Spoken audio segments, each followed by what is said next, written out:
Welcome back to the Mortgage Marketing Update. I'm Brian DeMarie. I'm a loan originator with Union Home Mortgage and the DeMarie Lending Team. Happy Thanksgiving Monday. This is a holiday week. Probably not going to post videos Thursday, maybe Friday. We'll have to see how it goes. So one of the important dynamics is not everybody has money for down payment. So one of the ways around this is during the holiday time, people are going to see family members. Thanksgiving is the most traveled holiday of the year. Even though the CDC is asking people to not travel, this can be a very advantageous possibility for all of our buyers, because if they're short $2,000, $3,000, $4,000, $5,000 for their down payment, they can always go see grandma or grandpa, or maybe their parents they haven't seen in a while, see them at Thanksgiving and simply tell them what their plans are. Look, I'm trying to buy a house. I'm a little short, and then people start to feel a little bit more sentimental around these holiday times. We're going to talk about this again at Christmas time, but if Thanksgiving has the most visitors than any other holiday, we know that people are going to have an opportunity to get their down payment. They're going to have another one when tax returns come out in a couple of months, but if they can buy now instead of waiting 3, 4, 5 months, we already know what the appreciation in the marketplace is going to be able to offer to them. And keep in mind, there are still people that think that they need 20% down to buy a house. We know that this is not true. 3.5% down for FHA, 3% sometimes for conventional, 5% usually for conventional, 0 for VA, 0 for USDA. But if people think that they need 20% down for a house, it seems like it's way far out in the distance, their ability to purchase. But if all they know, if they think that they need 3.5%, then that may not be that hard of a way to reach. If they have $2,000 in the bank, family gives them another $3,000, $4,000, and if you can get closing costs out of the seller, there's an opportunity there for sure. But like with everything else, it's up to us to educate the buyers, because they're not paying attention to our industry. They don't know how much they need to buy a house.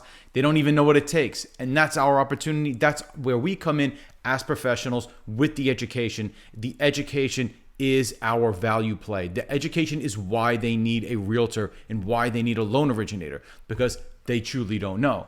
Are they going to ask us questions and maybe run in the other direction every once in a while? Of course, but we have to lead with our value up front, let them know what we have to offer, and really how easy this whole thing really is if they have the right people to work with. So Facebook has put out a new platform called E.gg. It's only out for iPhone right now. It's kind of like a moving version of Pinterest.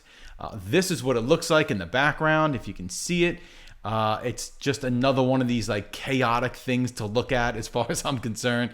But it's definitely a land grab. And if you want to get on there and build some content, I don't know how long you should sit on there and build it. But it's interesting to say the least. Anytime Facebook puts out something new, like this is a really big move for them for sure. That for them, it's all about, just conquering other social platforms to build other products.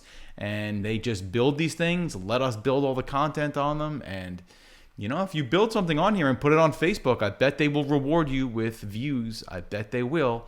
I don't have a lot of data on that yet, as this thing has just come out and it's brand new, but it's another one of these things where it's kind of crazy to look at, but interesting nonetheless.